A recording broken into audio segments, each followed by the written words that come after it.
Bueno, muy bien. Ahí estaba mirando, les voy a habilitar dos guías, ¿sí? Pero para que las hagan tranquilos, ¿sí? Tienen esta semana, la que viene también, ¿sí? O sea, tienen la semana que viene y la otra también para hacerla. Yo les voy a habilitar dos, ¿sí? Porque estaba mirando y como venimos con los tiempos, y bueno, si ustedes tienen ganas y tiempo pueden ir avanzando más.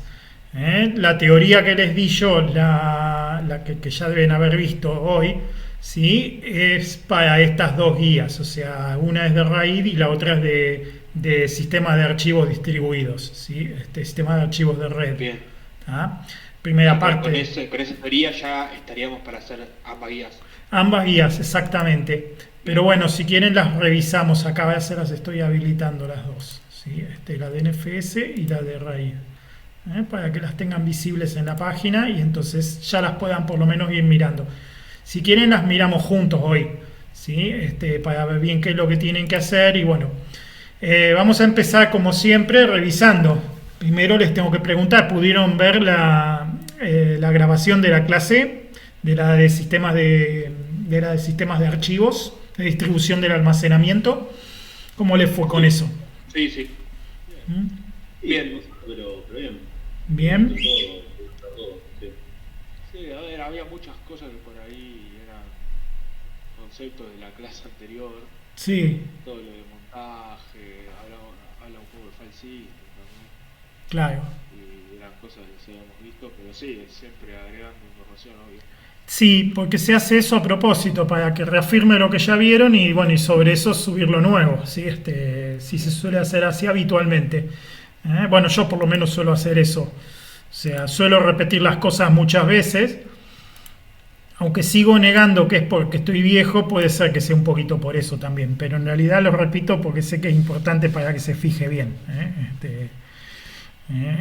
La idea justamente es esa, que vaya quedando firme y aparte las cosas que vienen después, digamos, se hacen sobre estas. Entonces es importante que vayan adquiriendo cada cosa para poder afirmar mejor las otras.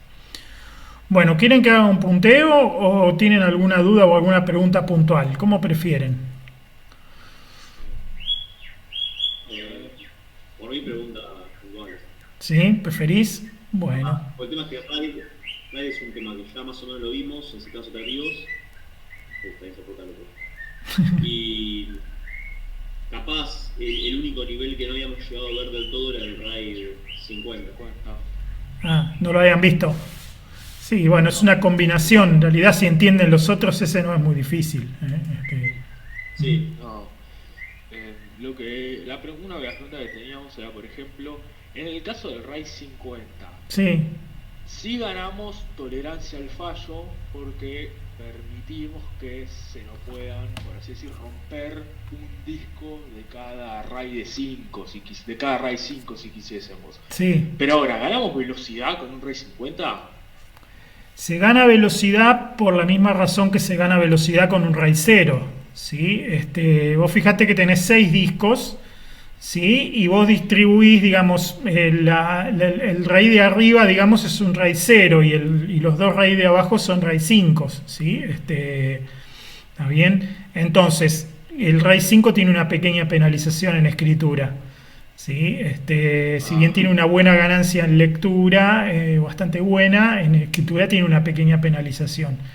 El efecto del RAID 0 de arriba es menguar un poquito eso porque paraleliza entre los dos RAID 5. ¿Sí? Ese tipo de ok. configuraciones están buenas cuando son muchos discos. ¿Sí?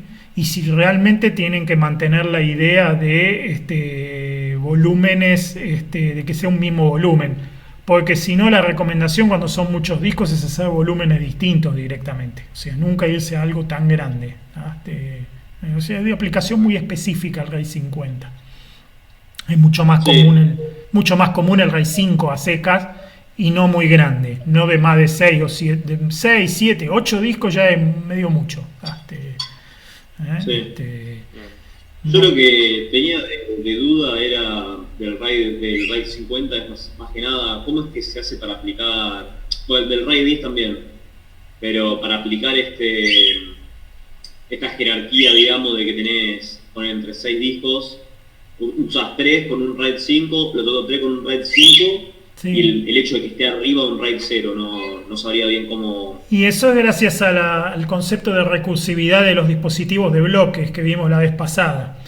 O sea, fíjense que la abstracción de bloques, digamos, del sistema operativo es recursiva.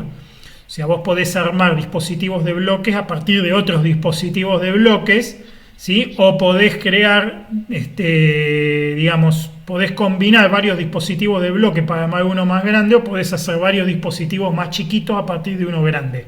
¿Sí? Esa propiedad que tienen los dispositivos de bloques, de recursividad, digamos, hacen que vos puedas montar un controlador sobre el otro. ¿Sí? O sea, vos podés poner como dispositivo hijo de un RAID 0, podés poner un RAID 5, por ejemplo. ¿Sí? Así como vos decís, bueno, voy a armar el RAID 5 a partir de 3 discos, cualquiera, ¿sí? Y esos 3 discos podrían ser cualquier cosa, podrían ser discos reales, podrían ser discos virtuales, o podrían ser otros RAIDs, ¿sí? Cualquier dispositivo de bloque va para entrar ahí. ¿Se entiende, no es cierto? Es ese concepto de que la entrada, digamos, o lo que alimenta el RAID es un dispositivo de bloques, y obviamente el RAID genera otro dispositivo de bloques. ¿Se entiende, no es cierto? Está bien. Esto lo van a ver Y bien por ejemplo, cuando lo practiquen, lo van a ver muy bien.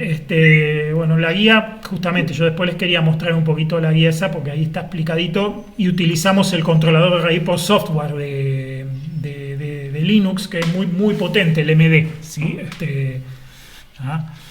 Y ahí donde se ve muy bien este concepto de recursividad. ¿Ah? bien. Perfecto. No, y te quería preguntar también, por ejemplo, en el RAID 10, Sí, vos tenés, al fin y al cabo vas a tener A1, A2, o sea, A1 en el bloque izquierdo, A2 en el derecho, A3 y así, consecutivamente. sí. ¿Cuál sería la diferencia? Porque al final del día vas a tener 2 redundantes, o sea, 2 discos completamente redundantes y 2 discos que son, que tienen información. Claro. ¿Cuál sería la diferencia entre directamente aplicar el RAID 1 a los 4? Bueno, ahí está, el punto es ese justamente, que si vos haces un RAID 1 de 4 discos, vos tenés la misma información en los 4 discos. ¿Sí? Imagínate, vamos a poner un ejemplito. Claro, sí me había olvidado. Está bien, claro, es verdad que la redundancia se aplica en cada uno de los... Claro, vos tenés discos de 1 tera, por ejemplo, y en un RAID 1 de 4 discos vos tendrías en total 1 tera disponible y 4 copias iguales de ese disco de 1 tera. En cambio, en el RAID 1.0 vos tenés 2 RAID 1 de 2 discos, ¿sí? Y cada uno de ellos te aporta 1 tera. Y como además un RAID 0 arriba, el RAID de arriba te entrega 2 teras, ¿sí? ¿Se entiende, no es cierto? Ahí está perfecto. Bien, bien.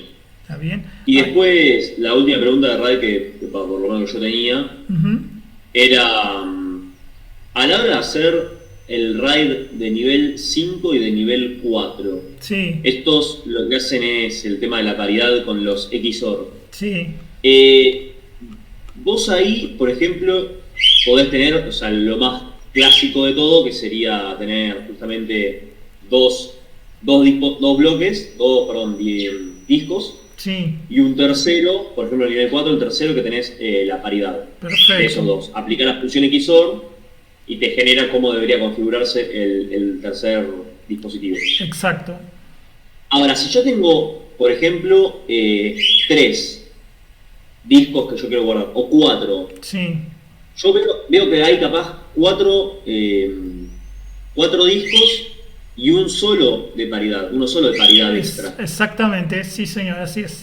Yo lo que no entiendo es cómo es que eso llega a ser de esa manera, o sea, cómo puedo aplicar la paridad.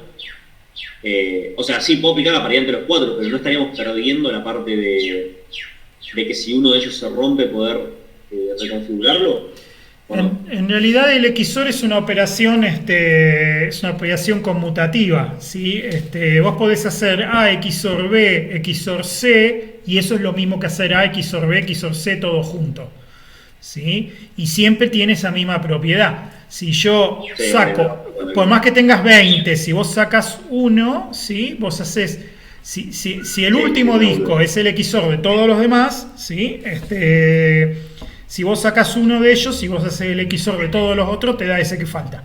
Si es una propiedad que se mantiene. Sí, está perfecto, sí, pregunta una boludez. No, está bien que lo preguntes, está muy bien que lo pienses.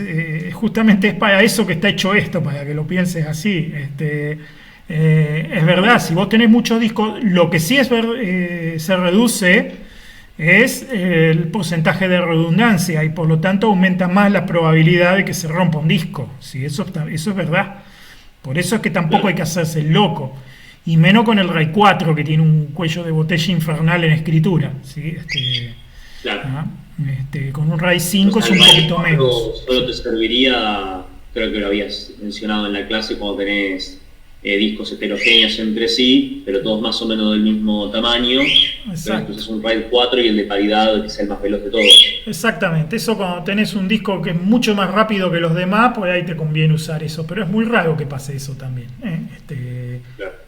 No es y algo por ejemplo, muy... si tuvieses un SSD o un M2 y tuvieses que yo tres discos duros, Sí. ahí por ejemplo te convendría tener, y quisieras hacer un RAID, ¿te convendría tener un RAID 4 más que un 5? Podría ser, depende, o sea, habría que ver por qué te inclinarías por hacer una configuración así primero, ¿sí? Porque, digamos, los discos SSD tienen otra naturaleza completamente diferente, tienen otras capacidades, ¿sí? Y un disco SSD, si vos lo vas a usar para guardar paridades, lo estás sacrificando, ¿sí? Porque es lo que más escribe, ¿viste? O sea que lo vas a hacer pedazos. Así que en casos muy extremos donde la velocidad es extremadamente crítica, pues ahí lo haces, pero no es óptimo, porque no es el mejor uso que le puedes dar a un SSD ese, ¿sí? Porque justamente se dañan mucho con la escritura. No, yo sí, qué sé yo, tenés justo en tu casa, encontraste un par de computadoras que tenían disco duro, tenías un SSD que te compraste y querés tener que haya un único disco muy amplio para guardar archivos y boludeces, y bueno. Puede Sí, ser. igual sí, claro. Puede ser, es raro, sí. Lo más común es que los discos sean todos parecidos, con lo cual te vas a inclinar siempre por el 5. ¿Sí? O sea, iguales características, el 5 siempre es mejor. El RAID 4, de hecho, muchas veces es un intermedio, ¿sí? Es un paso intermedio de construcción. Por ejemplo, vos tenés un RAID 0, armaste un RAID 0 con 2 discos. Después te compraste un tercer disco, se lo agregaste y convertiste el RAID 0 en un RAID 4, porque es muy fácil, ¿sí? Simplemente escribís la paridad en el disco nuevo. Y después lo rotás y lo convertís en un RAID 5, ¿sí? Por ejemplo. ¿Sí? Pero no tiene mucho sentido, porque en la práctica, por ejemplo, el controlador de Linux a vos te permite armar el RAID con un disco menos. Yo, por ejemplo, el RAID 5, si vos me decís, mira, pienso poner 3 discos, pero hasta ahora compré 2 nomás porque no me alcanzó la plata para comprar el tercero. ¿Podemos armar el sistema igual? Sí, lo podemos armar igual. Se arma degradado y no pasa nada, ¿sí? Y después cuando me traes el tercer disco se lo agregamos y le pedimos a la controladora que lo reconstruya y queda, ¿sí? Con lo cual esa es la solución habitual, ¿sí? No, el RAID 4, digo, es de muy raro uso, muy raro uso. El RAID 5 lo supera en todos los aspectos normalmente. El RAID 4 es muy raro que se use. El RAID 1 normalmente uno se cae en el RAID 1 cuando no tiene 3 discos, básicamente. Si no tenés 3 discos, si tenés 2 discos nada más, que no podés hacer un RAID 5, además un RAID 1. ¿Sí? Y si tenés muchos discos, ya te vas a ir o a un RAID 10 o a un RAID 50 o a varios volúmenes. O sea, en vez de armar un solo RAID, además varios RAIDs y los usás por separado. ¿Sí? Que eso también se hace. En la práctica termina siendo así el uso. ¿Sí? Bien. Bueno, bien, muy bien. Perfecto. Bueno, ¿tienen alguna otra duda de RAID en particular? RAID, no me parece que no, a ver, estoy viendo. ¿Entendieron las formulitas esas que yo les puse ahí? De cálculo de velocidad, de cálculo de capacidad, de redundancia. ¿Esas las entendieron bien? Sí. Sí, a ver, sí, porque Sí, en sí. realidad, mientras se expliquen cuáles son los parámetros, digamos, qué es N, qué es E, qué es B, Ujú. creo que Claro. va. Sí. Y N es la cantidad de discos, B es la velocidad de cada disco, suponiendo que son todos iguales siempre. Yo siempre les hice la misma, que asuman siempre que B es la velocidad de todos los discos porque todos tienen la misma velocidad. Y si así no fuera, ¿sí? Es la velocidad del más lento, ¿sí? Siempre. ¿Tá? Y con la capacidad pasa lo mismo, ¿sí? La capacidad es la capacidad del disco, la misma de todos los discos porque son todas iguales, o si así no fuera, la capacidad del disco más chico. ¿Ah? Siempre es así. A ver. Sí, está bien, es eso. ¿Sí? Acá no les puse específicamente la capacidad, pero bueno, se calcula así.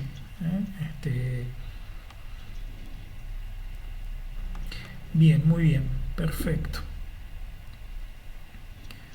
Bueno, eso es importante y lo veíamos. Fíjense que el RAID funciona en el nivel de bloques, ¿sí? Por eso la vez pasada yo les hacía esta distinción tan importante entre el nivel de bloques y el nivel de archivos y les hablé del sistema de archivos virtual. Porque el sistema de archivos virtual es la interfaz de abstracción del sistema operativo de ese nivel, del nivel de archivos, mientras que en el nivel de bloques hay toda otra familia de cosas que se manejan, ¿sí? Por ejemplo, estos RAID están todos en el nivel de bloques, ¿sí? O sea, una vez que vos partís de dispositivos de bloques y llegás a dispositivos de bloques y después los tratás como si fuera un dispositivo cualquiera y podés, por ejemplo, crear un sistema de archivos adentro. ¿Se entiende eso, no es cierto? O sea, todo lo que era distribución, porque en un momento, a mí lo que me pasó es que llegando al final, digamos, del video, Sí. en un momento se habla de distribución, creo que es de bloque, a nivel de bloque y a nivel de archivo. ¿Puede Exacto, ser? esa es la entrada para la es próxima clase, ¿sí? Bien. Eso lo vamos a ver la próxima clase. Exactamente, digamos, yo en les... general, y vamos a hablar. Claro, Bien, perfecto. fíjense que se los dejé mencionado, pero lo profundizamos en la siguiente clase, ¿sí? ¿Está bien? Ok. La ¿Y distinción... eso cuál sería el...? Sí, decime. No, sí, no pasa nada, por ahí lo respondes. Justamente, esto es una distinción muy importante que hay que hacer y que ustedes tienen que tener muy clara conceptualmente, ¿sí? O sea, nosotros podemos meter la distribución en el nivel de bloques o podemos meter la distribución en el nivel de archivos. O sea, podemos armar la distribución en un servicio de archivos, o sea, en el nivel de abstracción de un sistema de archivos, o podemos armar la distribución en el nivel de bloques, más abajo, a nivel de volúmenes, ¿sí? Y esto es muy importante tener la distinción. Yo en la clase les hablé un buen rato de los servicios de archivos, fíjense acá, ¿sí? Yo les hablé, ¿ven? Bueno, ven, modelo de carga-descarga, el modelo de acceso remoto, toda esta parte la entendieron bien, ¿sí, no? Sí, esa parte creo que estaba. A mí me pasó que me perdí un poquito no sabía bien cuál era el título en sí grande de lo que era la distribución de archivos y distribución de bloques. Bien. Pero nada, claro, por ahí era la intro para la clase que viene, en realidad esos Sí. son los títulos. ¿Qué pasa? Justamente hay una cuestión. Si nosotros vamos a probar dos tipos de distribuciones distintas. De hecho, la guía que les estoy habilitando ahora es la que les hace practicar con la distribución a nivel de archivos, ¿sí? Y es donde habitualmente funcionan los que se llaman NAS, ¿sí? Seguramente en el trabajo habrán oído hablar o habrán tenido contacto con o habrán leído algo sobre los NAS, ¿sí? Los NAS estos, ¿sí? Los Network Attached Storage. ¿Escucharon hablar de eso alguna vez? Sinceramente no. ¿No? Yo nunca. ¿No? ¿Ninguno? Mira vos. Bueno, los NAS en realidad terminan siendo como máquinas especializadas en guardar archivos, ¿sí? O sea, son unidades que están hechas especialmente. Es como si fuera un disco o un conjunto de discos con una pequeña computadora que los maneja y que se conectan a la red, ¿sí? A los cuales ustedes se conectan para guardar información o para leer información de ellos. Digamos, son básicamente eso. Y O sea, funcionan, sería básicamente como un conjunto de discos conectados en sí a una computadora claro. que funcionaría como servidor a la cual los usuarios se conectan y manipulan archivos. Exactamente, exactamente. Entonces lo que normalmente exportan los NAS son directorios, son sistemas de archivos. ¿Sí? Entonces ustedes se conectan, qué sé yo, por ejemplo, ustedes lo encuentran con un Windows porque comparte discos, o sea, tiene unidades que comparte. ¿Sí? Eso es el CIFS, que es una de las cosas que van a probar ustedes. O se pueden conectar con NFS, ¿sí? Que es un sistema de distribución o de montaje a través de la red que tiene Unix desde los clásicos, ¿sí? O por FTP, o por HTTP, ¿sí? O por distintos protocolos con los cuales se puede distribuir. Pero siempre ustedes se van a encontrar con una jerarquía de directorios y archivos ahí adentro. ¿Se entiende, no es cierto? Porque funciona en ese nivel. ¿Ah? ¿Me siguen? Sí. Sí, sí. Sí. Entonces, eso es una cosa. Y el otro que vamos a ver la próxima clase es el, fíjense las letritas al revés, ¿tá? El SAN, el Storage Area Network. ¿Sí? El Storage Area Network funciona compartiendo dispositivos de bloques, no compartiendo archivos. ¿Sí? Adentro del dispositivo de bloque hay que crear un sistema de archivos si querés. Y después vos, el kernel, digamos, del sistema operativo, ve el sistema de archivo como si fuera un sistema de archivo local. ¿Se entiende la diferencia, no? Bien, perfecto. Y esto lo vamos a probar, porque SAN es muy caro, las unidades SAN son carísimas, ¿sí? No tenemos acceso. Pero el driver de RBD que tiene Linux, sí, podemos armarlo. De hecho, lo vamos a armar en dos maquinitas virtuales y lo vamos a probar. Este es muy interesante para probarlo porque, bueno, emula, funciona, hace más o menos el mismo trabajito que un SAN, ¿sí? Nada más que muchísimo más económico. Trabaja a través de la red y es muchísimo más económico. Este lo vamos a poder probar. ¿Se entiende, no es cierto? O sea, acá lo que tiene que quedar clara es esta distinción. Por ahora en esta clase nos concentramos en el servicio de archivos, o sea, en un servidor que permite compartir a nivel del sistema de archivos. ¿Sí? Bien. Lo que hace el servidor de archivos es exportar un árbol de directorios, básicamente. Y un cliente lo que hace es montar ese árbol de directorios que el servidor exporta en cualquier parte del sistema de archivos virtual local. ¿Se entiende, no es cierto? O sea, lo mismo que hacíamos la vez pasada con los discos, que abríamos los sistemas de archivos y los montábamos en algún lugar, conectábamos el sistema de archivos real que viene en el disco con el sistema de archivos virtual del sistema operativo. Pero ahora, en vez de utilizar un sistema de archivos que está dentro de un disco, estamos usando, ¿sí? una jerarquía que es exportada por un servidor. Internamente las llamadas al sistema se mapean como les expliqué yo acá. No sé si lo llegaron a ver eso. Los stateful y los stateless, ¿los entendieron? Sí, me parece. A ver, yo había anotado más o menos las preguntas que tenía de cada cosa, pero creo que de eso no había nada. A ver acá, servidor stateless y servidor stateful. El servidor stateless y el servidor stateful tienen una pequeña diferencia entre cómo mapean las llamadas al sistema. Las llamadas al sistema de interacción con archivos, que se acuerdan que yo les había dicho que básicamente son 4: abrir, leer, escribir y cerrar. ¿Sí? Y si quieren agregamos SIC, que es para saltar, para tener acceso aleatorio. Son las 5 llamadas al sistema típicas. ¿Sí? Pero en realidad en el fondo son 4, porque el SIC es una llamada medio virtual. ¿Sí? Así que básicamente son 4 grandes llamadas al sistema, que son abrir, cerrar, leer y escribir. ¿Estamos de acuerdo, no? Bien, perfecto. Entonces, la diferencia entre cómo se maneja un stateless y cómo se maneja un stateful tiene que ver con cómo se mapean internamente esas llamadas al sistema.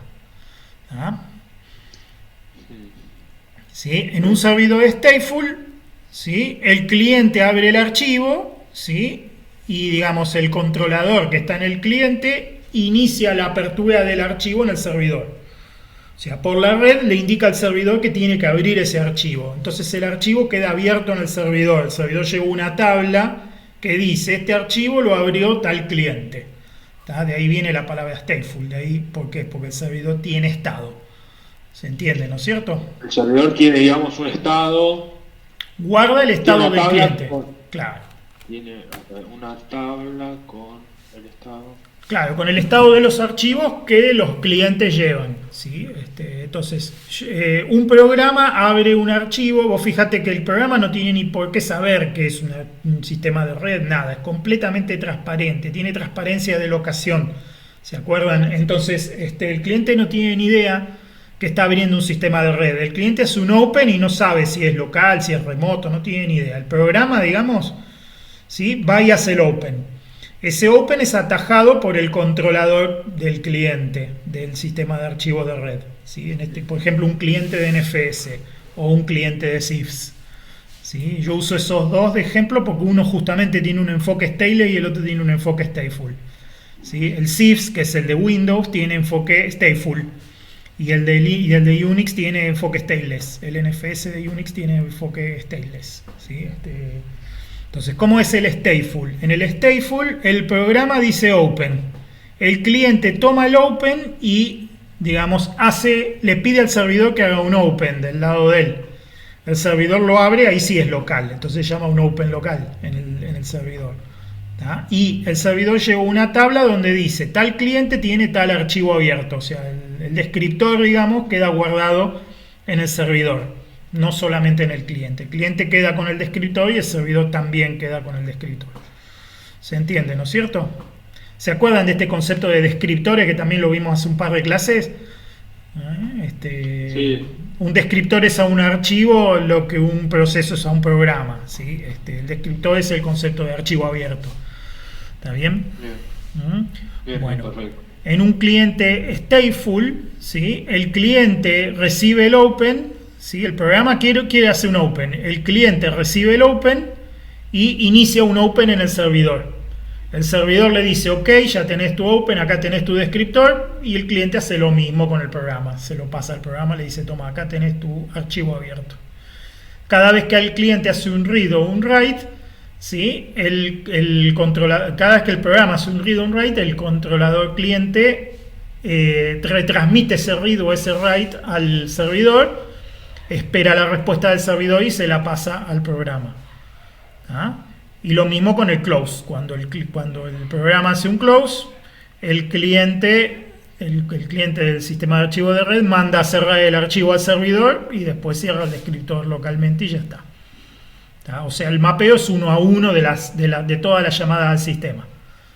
¿Ah? ¿Se entiende, no es cierto?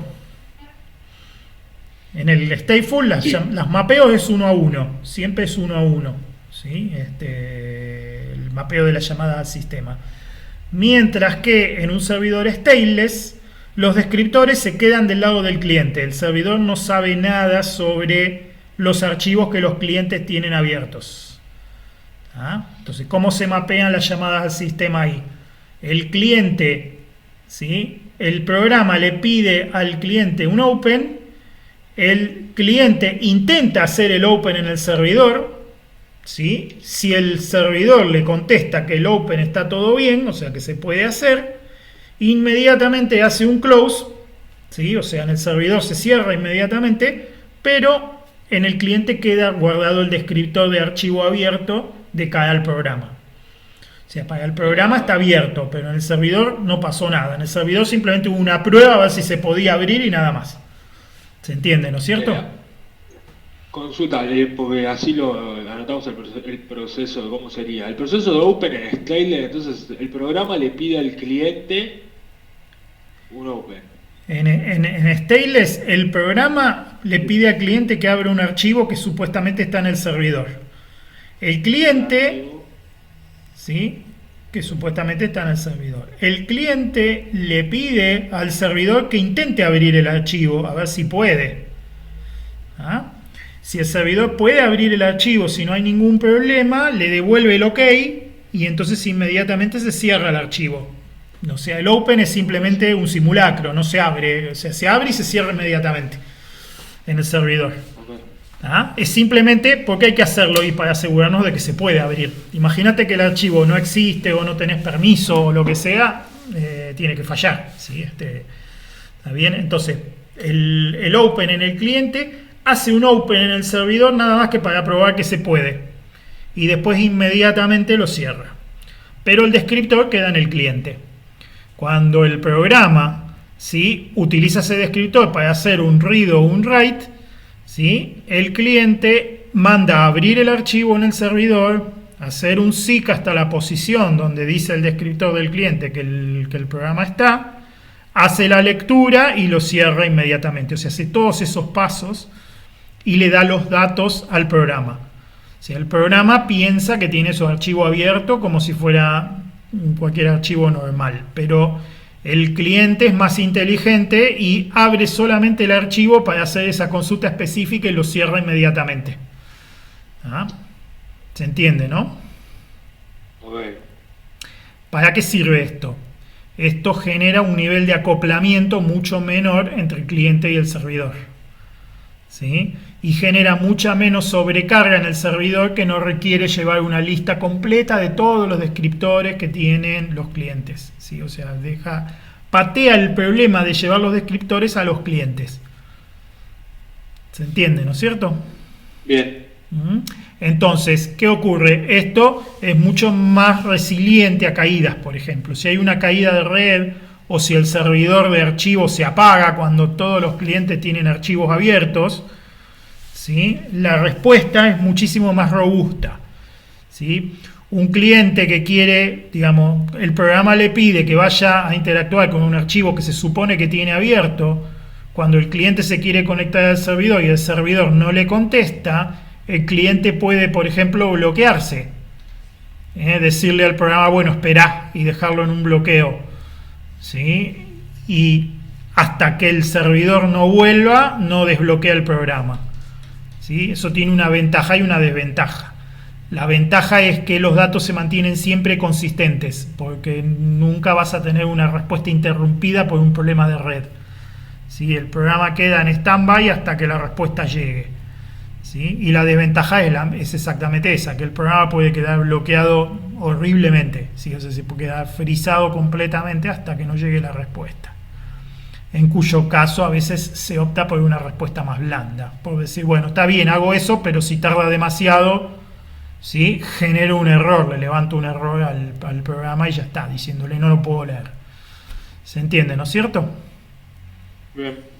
Mientras que en un stateless es inevitable. O sea, si en un stateless, ¿sí?, no tenés ningún mecanismo de recuperación, si vos apagás el servidor, perdés todos los descriptores de los clientes, y cuando encendés el servidor de vuelta, todos los clientes tienen que dar error y cerrar todos los archivos porque el servidor ya no los tiene.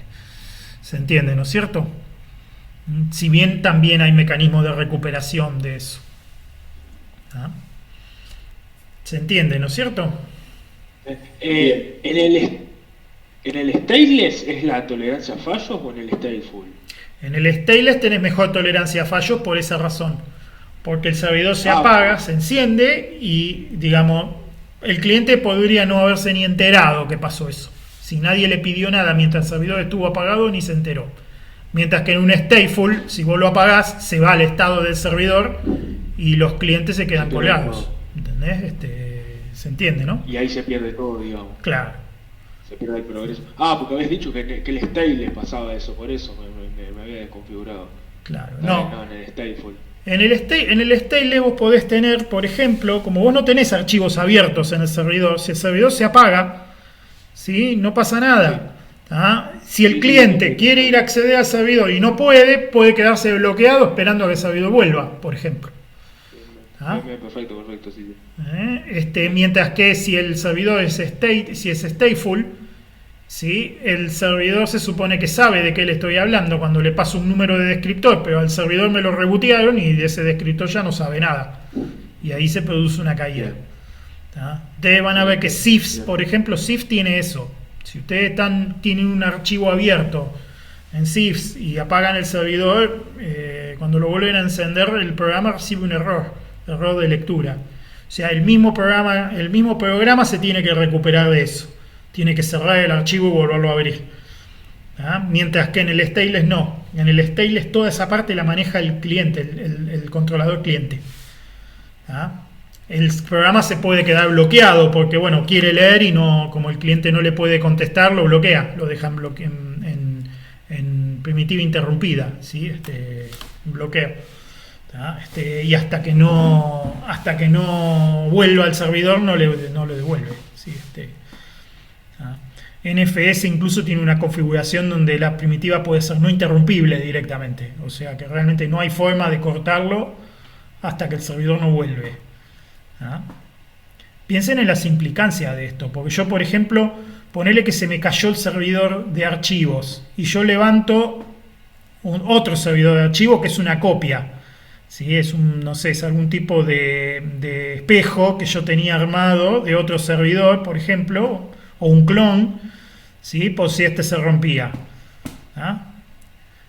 Lo levanto y si está toda la misma información que en el otro, todo sigue andando como si no hubiese pasado nada. ¿Se entiende? Es completamente transparente, ahí en ese caso transparencia de migración, ¿sí? ¿Se entiende, no? Bien, perfecto.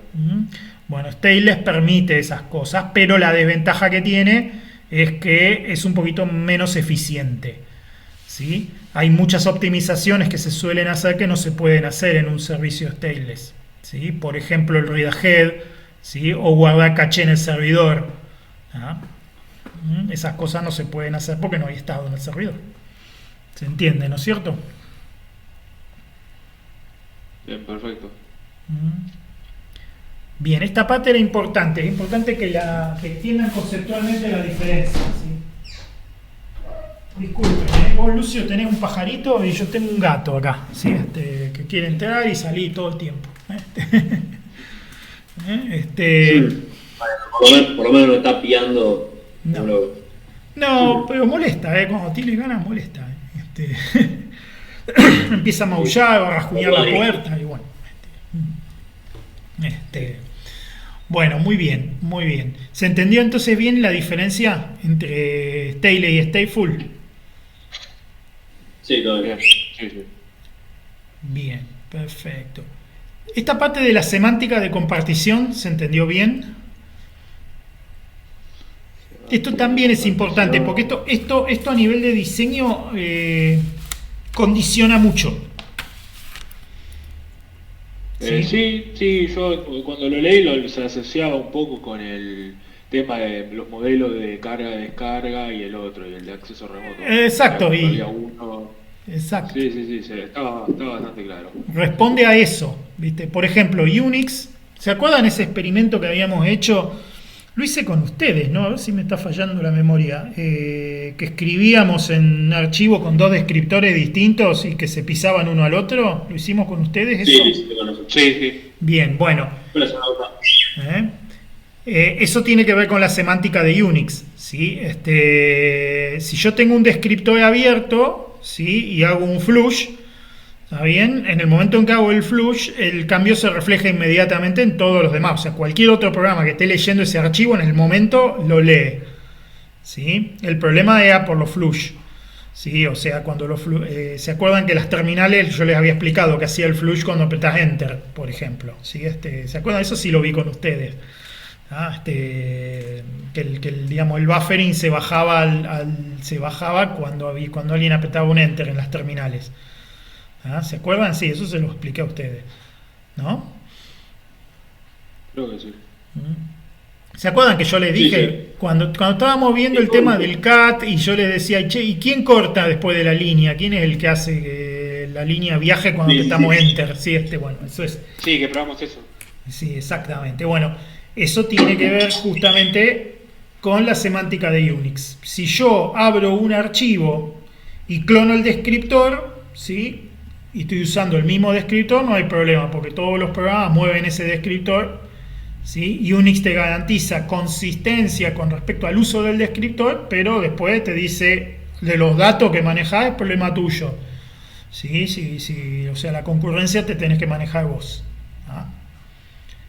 Y muy bien lo que observaste, que la semántica de sesión responde más al modelo de carga y descarga, exactamente. ¿sí? Solamente se ven los cambios que se produjeron antes de abrir la sesión. Todo lo que pasó después, como la sesión fue descargada, ¿sí? Ya no se ve más. Y acá pasa lo mismo. Guarda al cerrar las sesiones, porque la que se cierra último puede pisar a la que había sido cerrada antes, ¿sí? Los sistemas que tienen semántica de sesión normalmente no controlan eso. O sea, yo me acuerdo de los viejos NT que usaban, creo que lo dije en la clase, los viejos NT usaban eso para los perfiles de usuario, ¿sí? Semántica de sesión. Entonces usaban carga-descarga. Entonces vos iniciabas la sesión en el dominio y el servidor te transfería todo tu perfil entero, que por ahí tenía gigas. Así que estaba 5 minutos para arrancar la sesión.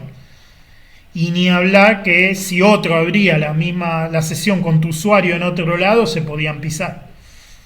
¿Ah? ¿Se entiende, no es cierto? Sí, sí. Bien, muy bien. Perfecto.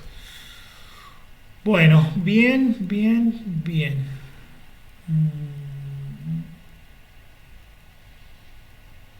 Consistencia de jerarquía, modelo de acceso remoto. Bueno, esto, modelo carga-descarga, modelo de acceso remoto, ya lo vimos. Esta distinción entre el servicio de directorio y el servicio de archivos, ¿la entendieron? Que son como dos subniveles de abstracción dentro del sistema de archivos. ¿Lo entendieron bien? Sí. O sea, es como que hay dos partes claramente distinguibles. Una es el proceso de localizar un archivo, ¿sí? Que eso es el servicio de directorios, y el otro es el proceso de interactuar con ese archivo una vez que lo encontraste, que es el servicio de archivos. Uno conlleva al otro, digamos. Pues claro. Para hacer el servicio de archivos tenés que hacer primero el servicio de directorio, ¿no? Exactamente, pero son servicios distintos. Hay sistemas que los proveen por separado. Por ejemplo, el yo no entiendo por qué los proveerías por separado. O sea, qué tan grande tiene que ser capaz tu... O sea, no entendería cómo lo podrías tener por separado los dos servicios. Y pensá, por ejemplo, en servicios de directorio que no tienen servicio de archivos asociados en absoluto. O sea, que solo te permiten localizar algo y que después vos te encargues de abrirlo o hacer lo que quieras. Por ejemplo, el LDAP o el Active Directory funcionan de esa manera. ¿Sí? No sé si usaron alguna vez el LDAP o Active Directory. No sé. Bueno, el LDAP y Active Directory es, en definitiva, un LDAP es un servicio de búsqueda de información, ¿sí? Es como una especie de directorio, ¿sí? Parecido a lo que sería un DNS, pero para otras cosas. Para usuarios, por ejemplo, para máquinas, para, no sé, distintos recursos, contactos, ¿sí? Las libretas de contactos, por ejemplo, se pueden manejar con el LDAP. Entonces vos pedís la ubicación de algo, pero te llegás hasta la ubicación, después te tenés que encargar vos de ir y abrirlo, ¿sí? ¿Está bien? O piensen en un DNS. El DNS les entrega la IP. Nunca no los conecta con la máquina, no las conecta con esa IP, solamente les entrega la IP. Después ustedes se tienen que encargar de conectarse. O sea, es esa distinción. En el sistema de archivos. Pero esa IP está en el archivo. ¿Cómo? Digo, esa IP está en el archivo. O sea, vos cuando te conectas con claro. DNS, tenés un servicio de directorio para encontrar el archivo, pero también tenés el servicio de. Bueno, pero son separados. Pero son separados. El DNS te entrega la IP y ahí termina. Después no hay más nada. Mirá. El DNS ya no interviene más. Una vez que tenés la IP, DNS se acabó. Después vos tenés que establecer una conexión TCP o UDP con la IP y después haz lo tuyo. ¿Ya? O sea, para hacer la analogía, digamos, lo que hace el DNS es más la parte de lo que en un sistema de archivos sería, lo que en un servicio de archivos sería el servicio de directorios, ¿sí? O sea, buscar, encontrar el archivo, ¿sí? Llegar hasta tener un identificador único que te permite encontrar ese archivo, un URI o un path, ¿sí? O un camino, ¿sí? ¿Se entiende, no es cierto? Y una vez que tenés eso, después la llamada open vos la alimentás con ese identificador único, ¿sí? O cuando haces un open le pasás el path del archivo que querés abrir, por ejemplo. ¿Sí? Y ahí comienza el servicio de archivos. El open, el close, las llamadas que te decía hoy, open, close, read y write son del servicio de archivos. Mientras que del servicio de directorio tiene otras llamadas al sistema. Vos tenés llamadas al sistema para pedir un listado de directorio, tenés llamadas al sistema para entrar en un directorio y ver qué hay adentro, tenés llamadas al sistema para crear o borrar directorios, y esas son del servicio de directorio, no son del servicio de archivo. ¿Sí? Los sistemas que vamos a ver nosotros, tanto el NFS como el CIFS, tienen ambos servicios juntos. Pero eso no significa que siempre estén ambos servicios juntos. ¿Se entiende, no es cierto? A veces están separados. Depende. A veces conviene que estén separados. Lo importante es que entiendan que son distintos servicios. ¿Sí? Por eso que tienen la potencialidad de estar juntos o separados. ¿Se entiende, no es cierto? Perfecto. Bien. Muy bien. O sea que creo que los temas, entonces... Bien, esto del montaje ya lo vimos la vez pasada, yo se los adelanté cuando hacíamos la práctica la vez pasada, ¿sí? Lo del montaje, lo del sistema de archivo virtual y todo esto, es como que lo hablamos la vez pasada, ¿no es cierto? Sí. Sí, hay mucho de eso que Sí, lo dijimos. quedó también dentro. Claro, lo dijimos la clase pasada en la práctica, ¿sí? Bueno, eso porque están las cosas muy conectadas, ¿sí? Bueno, de hecho por eso terminamos bien. Bueno, perfecto. Las guías, vamos a mirar un poquito las guías. ¿Quieren? Bien. Yo les voy a dejar planteado para que ustedes las intenten resolver. No se vuelvan locos si no las pueden resolver. La clase que viene, si no las pueden resolver o se traban, las resolvemos juntos, ¿sí? ¿Está bien? Fíjense que el nivel de dificultad va aumentando, ¿sí? Así que si ven que se les complica mucho, no se preocupen, ¿no? Las hacemos juntos acá después, ¿eh? Les voy a compartir la guía que ya está publicada, ya les habilité en la página, después fíjense en el aula, después fíjense si las pueden ver bien, ¿sí? Esperen que les voy a compartir. ¿Qué es este? No.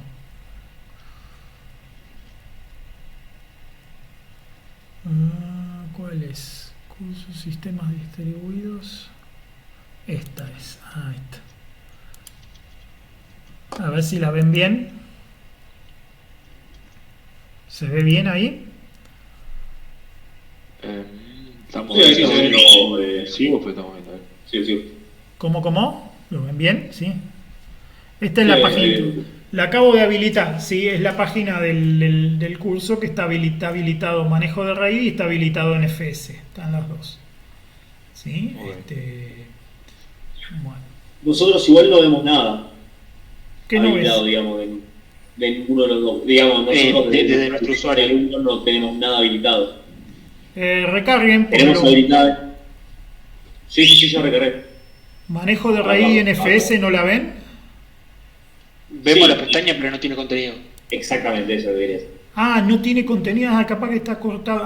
Esperen que por ahí es falla mía. Claro, mire. Tenés razón. Vemos un enorme cartel de la universidad. Está todo ocultado. Perdón, eso es culpa mía. Esperen que estaba todo ocultado. Ahí lo estoy abriendo. Sí, No, sí, porque estaba oculta la ventana, pero también estaban ocultas las cositas de adentro. ¿Ven? A ver, recarguen ahí, a ver. Disculpen, esa fue Sí, ahí aparece. omisión Acá la mía. guía, el RAID 1.0, está perfecto. Omisión mía, en el otro Python también Power estaba el 0, mismo Python problema. Power 50, buenísimo.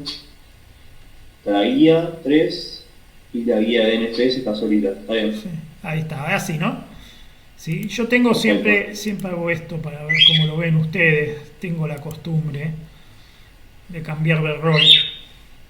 Bien, ahí lo puedo ver como ustedes, ahí me doy cuenta enseguida si falta algo o no. Pero bueno, ahí está. Ahora que me avisaron, sí, ya lo tienen. De 10. Bueno. La primera parte es conceptual, ¿sí? Son preguntas, casos, y que ustedes analicen a ver qué raíz pondrían y por qué, ¿sí? Después los cálculos tienen que ver con la formulita esa que les tiré en la clase, ¿sí? Para raíz 5, para raíz 6, para raíz 0 les pide que calculen la capacidad, el tamaño, la velocidad de transferencia promedio teórica, ¿sí? De cada uno de los casos. Y esto es lo que más, digamos, quiero que es lo que más se detengan, por lo menos analizarlo, ¿sí? Que es el manejo de raíz. Vamos a crear un raíz virtual, vamos a decir, ¿sí? Esto está muy bueno porque Bien. lo podrían hacer con discos de verdad y acá lo que no van a percibir, por supuesto, es ninguna ventaja en velocidad, ¿sí? Porque todo simulado. Es como si estuvieran corriendo un simulador de máquina cuántica. Estarían haciendo las cuentas, pero miles de veces más despacio de lo que lo haría una máquina de verdad, ¿sí? Bueno, acá va a pasar lo mismo, ¿sí? O sea, la velocidad no la van a percibir, pero todo lo que es funcionalidad sí, que es lo que más me interesa que desarrollen. ¿Se entiende, no es cierto? Bien. Bien. Acá para esto, los que teníamos antes, los discos que teníamos antes, los borramos. Los pueden borrar o los pueden guardar para referencia, ¿sí? Acá arranca pidiéndoles que creen directamente 4 discos virtuales de 100. O sea, tienen que, así como la otra vez hicieron 2, ahora les pide que hagan 4 más chiquititos, de 100, dice. Y los conectan a la máquina virtual. Eso lo hacen desde afuera. Eso sería comprar los discos, instalarlos en la máquina, poner en marcha la máquina y ver que se vean los 4 discos. ¿Sí? El B, el C, el D y el E. Después les piden que instalen, yo no me acuerdo si se los puse o no en la máquina, si no está lo instalan ustedes, el MDADM, ¿sí? Eso lo podemos mirar ya porque yo la tengo acá la máquina. ¿Sí? Y después tienen que digamos, hacer lo mismo que hicieron en el primer práctico con FDisk, ¿sí? Crear una única partición. Acá dice de tipo 0xFD, pero eso es solamente cierto cuando estamos usando tablas de particiones de tipo DOS, ¿sí? Si le crean una tabla de partición de tipo GPT, el práctico lo pueden hacer con cualquiera de los dos, es lo mismo, ¿sí? Pero si lo hacen con tabla GPT, tienen que buscar la partición que sea de tipo Linux RAID, ¿sí? Linux RAID. Hay un tipo de partición que es Linux RAID y tienen que buscar eso. ¿Quieren que veamos un ejemplito o no lo hacen ustedes después? ¿Qué prefieren? Yo me adapto. Si quieren armamos una. Como quieras vos, Hugo. Bueno. ¿Quieren que intentemos armar una rapidito? Como para que lo vean. No les quiero hacer toda la guía. O prefiero hacerlo la semana que viene completa con ustedes. Pero para que ustedes tengan la posibilidad de practicar. ¿Sí?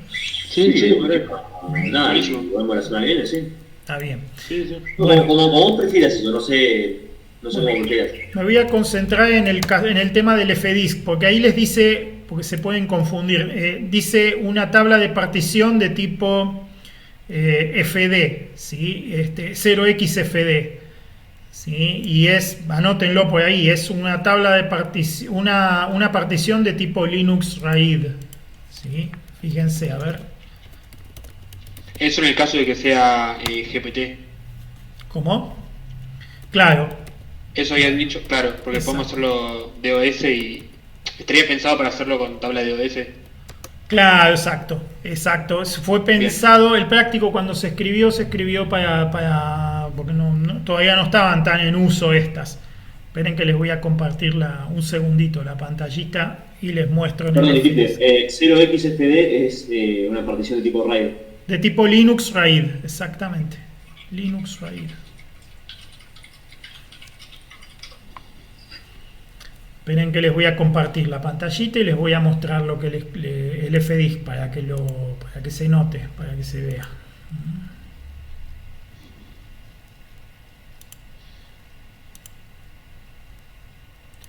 Bueno, ahí ven mi pantallita. Hoy estoy en casa, hoy tengo buena conexión a internet. ¿Sí? En casa tengo Buenísimo. buena. El Sí, otro sí. día estaba en el campus y era un desastre como andaba. Bueno, acá tienen el disco Mi Máquina, ¿sí? Cuando ustedes le ponen toggle, ¿sí? T de toggle o de cambiar, ¿sí? Les tira los tipos de particiones, ¿ven? Y si ustedes se fijan, ven, Linux File System, Linux Root, fíjense acá el 42 es Linux RAID, ¿sí? Bueno, ven, en la GPT es de tipo 42, ¿sí? De tipo 42. No de tipo 0xfd, así que ese es el detalle que tienen que tener en cuenta, ¿sí? Espero que siga siendo 42, o sea, ustedes busquen Linux RAID, eso es más seguro, ¿está bien? Bien, genial. Bien. Muy bien. Vuelvo entonces al trabajo práctico. Ahí está el trabajo práctico otra vez, ¿sí? Bueno, una vez que tienen, ¿sí? Una vez que tienen creados, tienen los 4 discos particionados, ¿sí? Vamos a crear un RAID 5, fíjense, con la instrucción mdadm, ¿sí? Ahí yo les pasé las opciones directamente que tienen que poner. Después ustedes pueden, como sugiere ahí, revisar el man del mdadm para ver qué significa cada una, ¿sí? "-c quiere decir crear, ¿está bien? "-n3 quiere decir que el RAID va a tener 3 discos de base. "-x0 creo que quiere decir que no lleva ningún disco SPARE, ningún disco de repuesto. A ver, esperen que les verifico. Creo que era eso, sí. Sí, exacto, es eso. Con "-x le dicen cuántos discos de repuesto le van a poner al RAID. Habitualmente un RAID 5 se arma en producción, o sea, los RAID de verdad se arman por lo menos con un disco de repuesto, ¿sí? Que está listo ahí para arrancar en caso de que se caiga alguno de los discos principales, ¿no? Acá no vamos a poner. A propósito, yo acá, si bien tienen un cuarto disco que iría a cumplir esa función, no lo vamos a poner cuando lo creamos inicialmente. ¿Sí? Después dice nivel 5, "-L5 quiere decir que es un RAID de tipo 5. Después va el nombre que le van a poner. Fíjense que Linux les permite ponerle nombre a los RAID, ¿sí? Tiene que empezar con /d/md porque ahí adentro es donde se crean, ¿sí? MD es el controlador. En realidad MD es un controlador de Linux muy potente. Que MD quiere decir... ¿Cómo? A nivel software, Sí, ya sí. viene en Linux. Sí, es un controlador de software muy potente. Multiple Device es MD, ¿sí? Multiple Device. Y bueno, una de las implementaciones de Multiple Device son los RAID, justamente. Entonces, dbmd prueba, acá le estamos dando el nombre. ¿Cómo queremos llamarle a nuestro RAID? Sí, ahí le pueden poner el nombre que quieran. Yo no estuve muy creativo con el nombre acá. Ustedes pónganle el nombre que quieran, ¿sí? Y después le pasan los 3 dispositivos que van a formar la base. ¿Ven? Esta es la entrada del RAID, los 3 discos que forman la base. Fíjense que acá es donde se ve esto que les decía hoy de la recursividad. O sea, entran con 3 dispositivos de bloque y salen con un dispositivo de bloque. Con lo cual el día de mañana podrían poner esto como entrada de otro, ¿sí? ¿Se entiende, no es cierto? Claro, hacer más los 50 Exacto. y eso, ¿no? Exactamente. Exacto. Y te consulto, Hugo, Sí. tengo un par de preguntas. Cuando vos armás el RAID de prueba, por ejemplo, Sí. ¿el resto de los discos en /dev siguen siendo visibles? El sistema operativo los sigue viendo y si vos querés los podés abrir, los podés leer, pero y también los podrías escribir, pero te recomiendo que no lo hagas. ¿Sí? Claro. Porque podés armar flow de lío, ¿sí? Porque incluso aunque sepas lo que estás haciendo, acordate que los dispositivos de bloques tienen cachés, ¿sí? Y los cachés se superponen, entonces por ahí haces un desastre. Si escribís al mismo tiempo que lo tenés montado, que tenés montado el RAID, puede ser un desastre bárbaro. Así que, Bien. si bien podés, te recomiendo que no lo hagas. Bien. Y tengo una pregunta. Viste que vos tenés el help, el parámetro help, y tenés el man, que es el manual directamente. Sí, correcto. En sí, ¿qué información distinta mostrarían? ¿Cuál es la diferencia conceptual entre uno y el otro? Es buena la pregunta. El help normalmente es una documentación resumida, o sea, el help que tienen los mismos comandos, si vos pones mdadm -help, es un resumen, suele ser un resumen. Te tira la lista de opciones y te describe brevemente qué hace cada una. ¿Sí? Mientras que el man es una documentación ya más de referencia. ¿Sí? O sea, es más detallado, el man es muchísimo más detallado.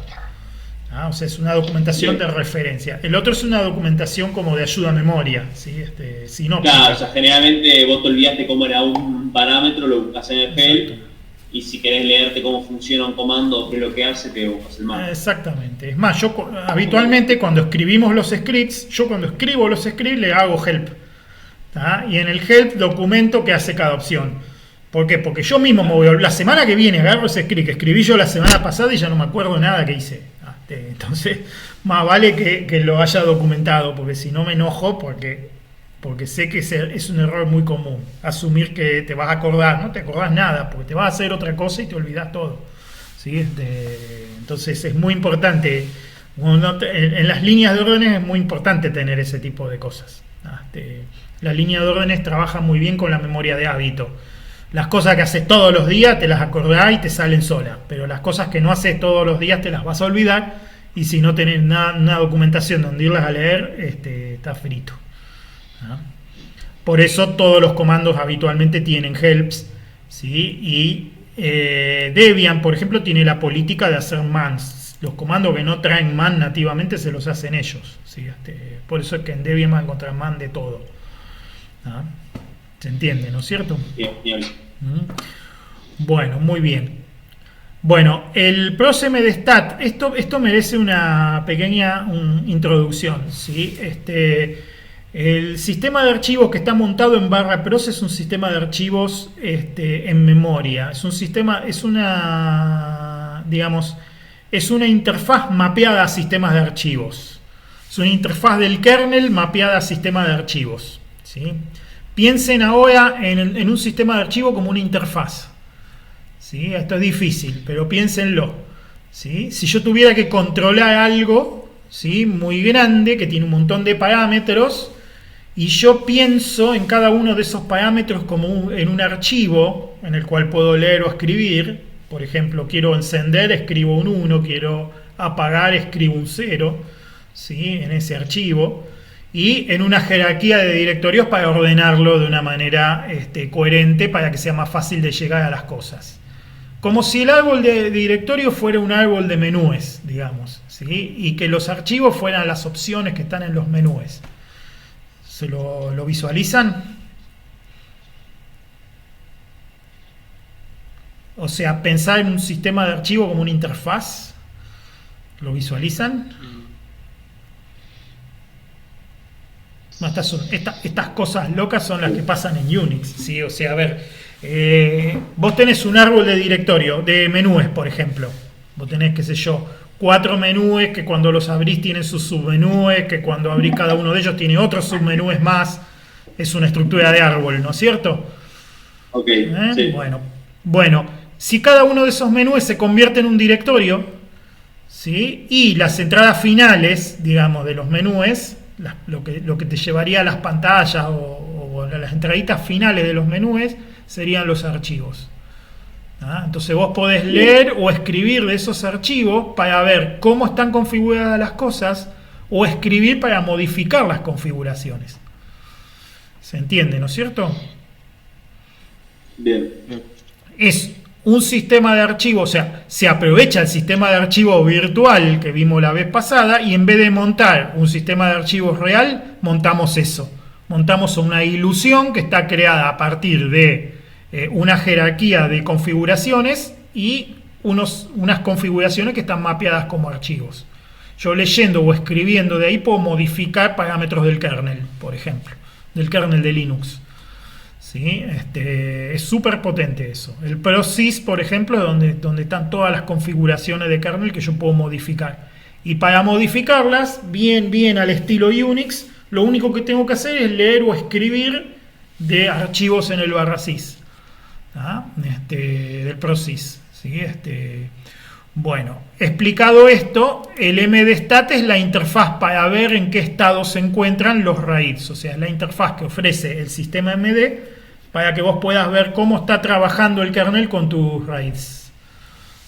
¿Sí? Entonces, leyendo el archivo mdstat, el kernel te reporta o te dice cómo están funcionando, ¿sí?, tus RAIDs.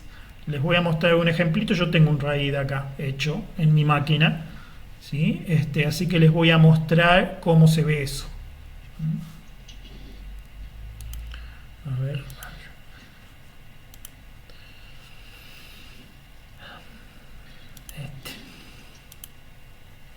Ahí, ¿ven mi pantalla? Sí. Sí. Ahí estaba mirando, ¿ven? Hoy fui a mirar el man a ver si me acordaba bien lo que quería decir el "-x", y sí, efectivamente. Bueno. El PROMDStat, ¿sí?, es un archivito que en realidad no es un archivito, como les decía, es una interfaz de kernel donde el kernel reporta el estado de los RAIDs. ¿Sí? Entonces, fíjense, primero reporta qué tipos de RAID podemos armar. ¿Sí? Fíjense que el 1.0, si bien el 1.0 lo podríamos armar como un RAID 0 de RAIDs 1, el kernel también permite armarlo directamente. ¿Sí? No así el 50 no está en esta lista. ¿Ven? Bueno, fíjense, este RAID que está acá, estas dos líneas que están acá, están especificando el estado de un RAID que yo tengo armado. Vamos a tratar de entenderla, ¿sí? MD127 es el número interno, el nombre interno del RAID, se llama MD127. ¿Sí? Claro, o sea, eso es la parte de los inodos que habías hablado, ¿puede ser? Ese sería el identificador del archivo. Más o menos, sí, en realidad es el nombre, ¿vieron el tema de la transparencia de locación?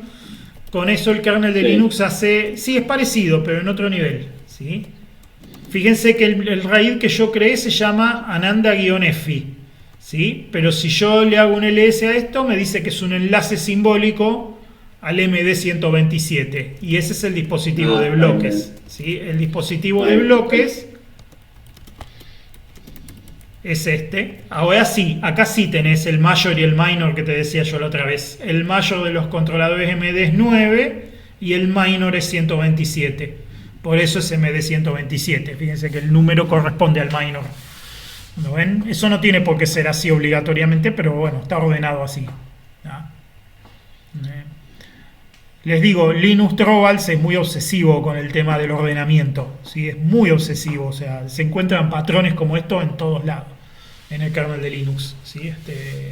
Eso es cosa de la personalidad del tipo que lo creó.